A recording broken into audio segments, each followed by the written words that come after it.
What's up, guys? Welcome back to a new episode of Hashtag Ask Live Lean TV. All right, guys, so you may notice that we're in like a different setting right now. If it's a little bit white back here, but if you could really see this, like if you saw it on our Snapchat, it's like a clean, crisp, beautiful, tropical feel. The big blue ocean right behind us. We're at Kyla's grandparents' house. Yes, so we wanted to get otherwise known as my parents. But we want to get in an episode for you guys. So if you're new to the show, this is our hashtag Ask Live Lean TV show where you guys post your questions on social media using hashtag Ask Live Lean TV. Then we answer them for you on camera. We love to feature you guys, your usernames on the channel, so then you guys can also follow each other. Like if you see someone's question that you like and you want to know more about them, you can find each other on social media. So it's a very social thing. This is a family, people. So the easiest way for you guys to get your questions answered is to post it on Twitter at Brad Guthrie and use that hashtag AskLiveLeanTV. That's the easiest form, but you could also use Instagram, you could use Facebook, YouTube, Snapchat, and the tubes of you. The tubes. Okay, so let's jump right into the show here, people. All right, I can't wait to see what kind of questions we get today. Yeah. So there's always full of surprises here. We never see the questions before we start the show, so let's... And you guys are very creative lately. I like them. Let's pull it up here. Okay, first question on Twitter from Arjali Alina says, what do you think about eating just fruits and vegetables for 1 week to restart the hormonal system, especially insulin? To reset insulin, you just kind of need to take out a lot of the refined carbohydrates and sugars. So by taking out healthy fats and proteins, it's kind of pointless. You're essentially having 100% carbs and sugar. Kind of, yeah. So what I would recommend if you're looking to reset insulin is just lower your carbohydrate intake and increase the healthy fats and the protein intake. But if you do just go on a fruit and veggies diet, it still really will help you in that 1 week. But like we said, it's just a short-term thing. If it was to put somebody on an insulin reset program, it would be proteins and fats and vegetables and keeping your fruit a little bit lower. I've actually done this. I don't know if I told you about the one time I did the green cleanse or whatever it's called. I've done every diet known to man, just so you guys know, because when I was first learning about nutrition, I was just super gullible and I would like read something and then have to try it, you know? And so I've done it all. And it was great because it gave me a lot of experience, which I think is the best thing you can do. That's the best way you can learn, is to actually experience. So I did one time, I think it was actually 15 days. I did all fruits and veggies.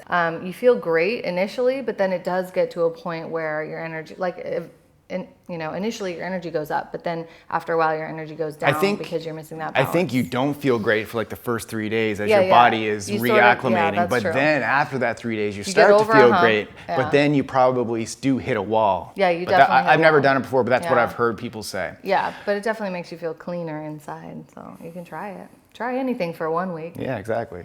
All right, next question on Twitter from Christina Vargas says, do you have a special way to wash your sports bra?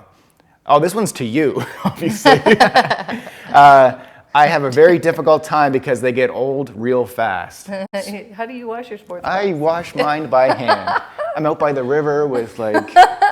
gentle, organic soap. Yeah. So no, I don't have, Brad makes fun of me. I'm the worst with laundry. I throw everything in. I don't even separate the whites. I'm the worst. And dry clean only items, I still wash them in the machine. I'm terrible. So anyway, to answer your question, I guess I'm the wrong person to ask because I just wash my sports bras like with everything else, lazily. And I think my secret to my sports bras maintaining their elasticity is that I have a lot of them. Yeah. Right? I think if you'll probably have better success with like keeping the longevity of your sports bras if you buy more than just a few. Like I have probably like 20 or 30 sports bras, but a lot of them have been gifts or, given to me. So I would say, stock up on more of them, and then they'll last longer because you kind of like cycle them and don't wear them as often. Yeah, but there's another question, guys. Get active down in the comments below. Let us know how you wash your sports bras. Yeah. Okay, so Carla Gayton on Twitter says, being 15, I guess, years old, I find it difficult to find the balance between health and social. How do I stop stressing? Oh, that's so tough because it's like you're 15. Like I wasn't even thinking of health. Well, I wasn't stressing over health when I was 15. I was just being active. I was playing sports. Like I wasn't going to the gym lifting weights or anything. I wasn't on a diet. I mean, I wish I kind of was. I mean, to think back, like I would. You could have eaten healthier. I don't know if I would have wished I was, because like I lived the young lifestyle, which I wouldn't want to take that away from anybody. So you know what? You just don't try to be a perfectionist at 15. It's just live your life. Remember, you're a kid, and I know you're still young, and you won't get it until you get to like our old age. Like I remember when I was that age, but trust me, we were talking about this last night when we went out for a date, and we were talking about like in our 20s, like when we're in our early 30s, by the way. When we were partying, I'm in my late. You're in your late 30s. I'm now in my late 30s. I'm in my early 30s. But we were talking about going out partying in the college days, and I was like, I would never take that back, because that's just a phase of life. We don't miss it. We're over it, but we would never want to do it again. Yeah. Like, you need to go through it, but then put it behind you at a certain point. But I don't think there's any age that's too early to start eating healthy or caring about your health and fitness or working out, or I don't know, it doesn't even have to be working out. At 15, you could just be playing sports, and that's good enough for you. So I would say, just forget about dieting and working out, and right now just eat healthy and play sports and be active, and then when you get into your 20s and 30s, that's when you can actually like work out and be more diligent, and because it's more of like an adult thing to do. Just enjoy your youth while you have it, because it goes fast. We're telling you. It's not worth the stress. Don't You're stress. Still so young. You got so much ahead of you, so don't even worry about it. Hang out with your friends, eat some junk food. It's all gonna be okay. All right, next question from Akiko says, how would you rank importance of whey protein, BCAA, and CLA for a female that wants to lose fat and gain muscle? All right. So whey protein, I would say, is the highest in importance of those three.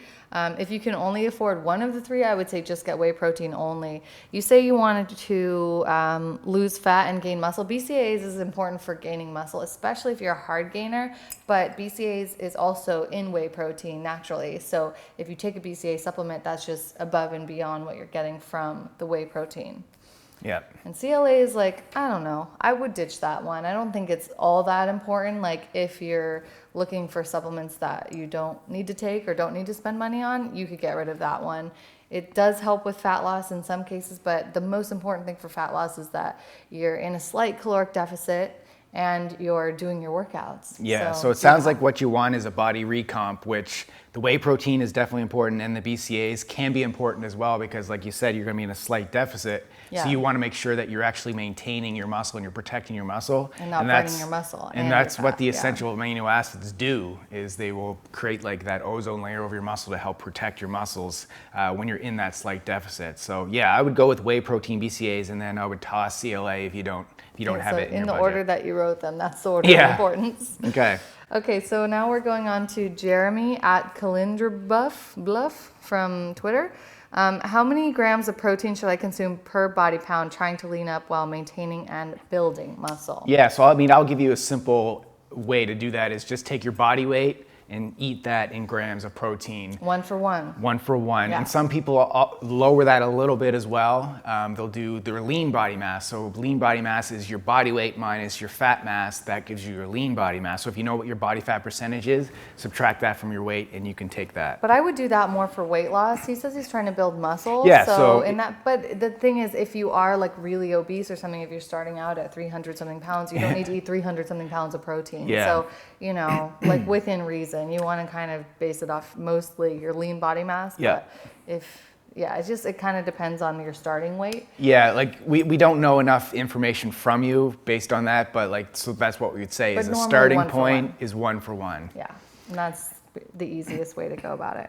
So Dex2 Real is this Snapchat. Yep. He says, what are some great exercises that work the gluteal muscles? Oh, very specific, gluteal. Very gluteal. Well, why don't we ask the Build-A-Butt Queen? Okay.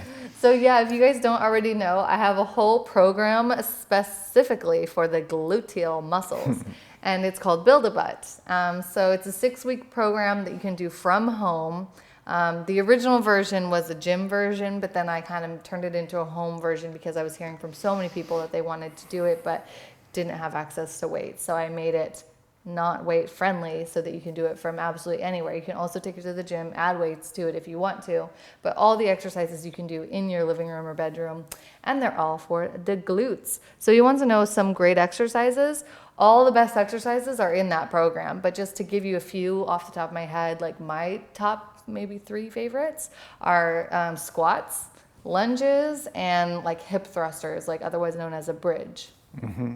Yeah, so I would also throw in there some deadlifts as well. Oh yeah, definitely good. Those are in the program But the thing with, if you really want to focus in on the butt, is you got to contract the butt. Contract the butt. So a lot of times when people are doing exercises, they're just going through the motions. They're not actually contracting, That's so true. and they're not focusing on their mind what muscle they want to hit. So when you're coming up in that squat, we need you to like, not necessarily like thrust your hips forward, but just tighten. Come forward and tighten up the glutes. Same thing with the deadlift. It's like come up and then just contract the glutes. It's kind of funny, but glutes are like the easiest muscle to not contract or to like forget about, because they're behind you. You don't really see them. They're not like a mirror muscle like your pecs or your biceps. So a lot of people just like forget to contract them in their exercises. So yeah, regardless of which exercise you choose, the important thing is that you actually create that tension in the muscle and flex. Okay, Susie wants to know, this is her name is N3 on Queen or something like that.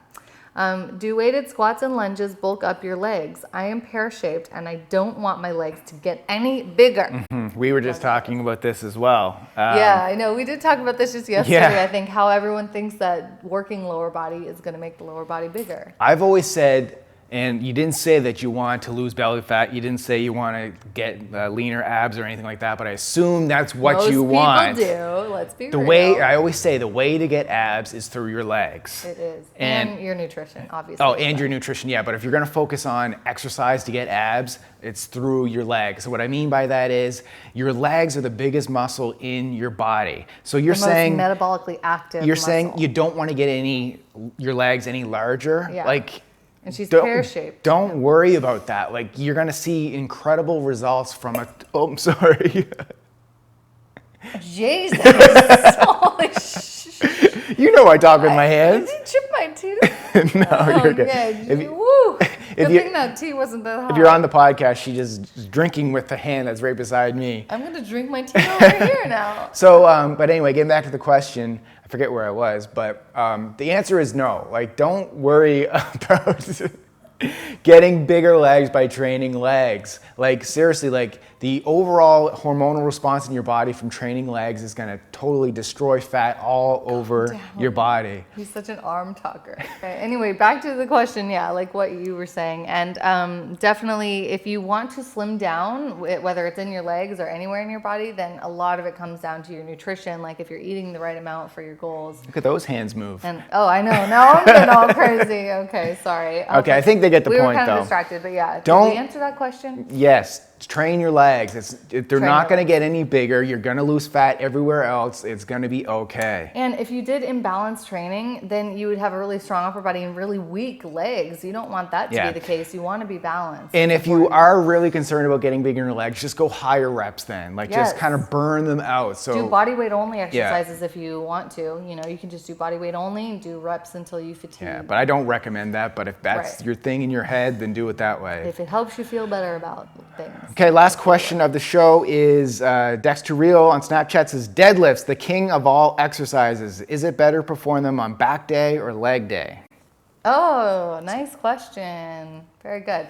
I always consider deadlifts to be a leg exercise that also works the back. Yeah. That's just kind of how I see them. But I do know that some people consider them a back exercise. Yeah. Like, would you ever write that into a back I would. workout? Like some programs I'll write a posterior chain day. So posterior chain just means it's all exercises in the back of your body. So I would have you doing hamstrings as well as lower back as well as your lats and everywhere else. But if I was writing like a back specific workout, I don't think I would put it in. Yeah, I would. I would put maybe good mornings in there. Yeah. But to work your lower Which is very back. similar, but the weight's on your shoulders instead of in front of you. Yeah. But yeah, I consider it a leg exercise for sure. And like specifically like a glute exercise, glute and hamstring. Yeah. Yeah. But I would say like mostly we would put deadlifts in leg day. But yeah, those are like one of the king exercises. I don't know if they are the king, It's up for debate. I don't know. I think squats are the king. I don't know. I think It I'd go with deadlifts. Really? Deadlifts, do them. Do them. All right, so that's it, guys. That's it for another episode of #AskLiveLeanTV. Baby's starting to get worked up over there, I hear. So I gotta go do my mom We gotta go, duties. but before you do, what's the question of the day? Question of the day. Well, we asked something earlier. Oh, we wanted to know, what is protein fluff? How about that? Yeah, so if you guys know what protein fluff is, put it down below. We'll see you guys at the next episode. Thanks for watching. And Love you guys. Living lean.